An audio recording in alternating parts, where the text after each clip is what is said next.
Hi guys, welcome back to Toy Club, and today we're going to put together a Thomas and Friends puzzle. This puzzle set comes with 4 different puzzles in a box, so you have each of these different pictures to make.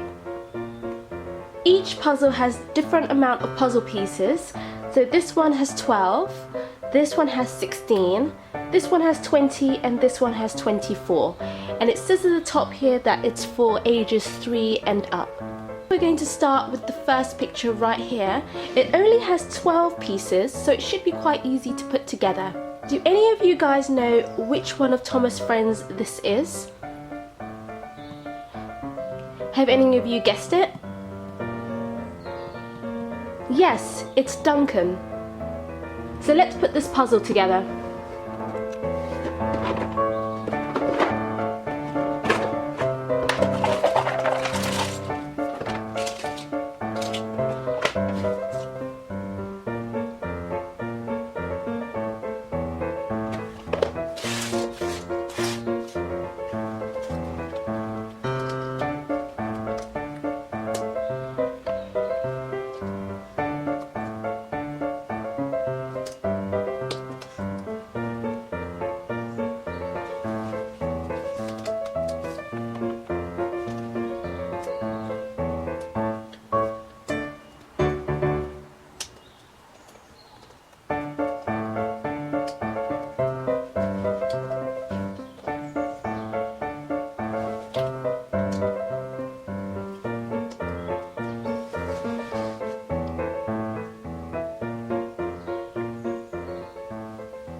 See everybody? I told you it was going to be an easy puzzle. It was only 12 pieces. And if you can see right there, it says Duncun.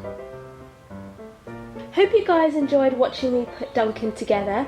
And if you want to see more of my puzzles, please subscribe, and I will see you guys all very soon. Bye bye!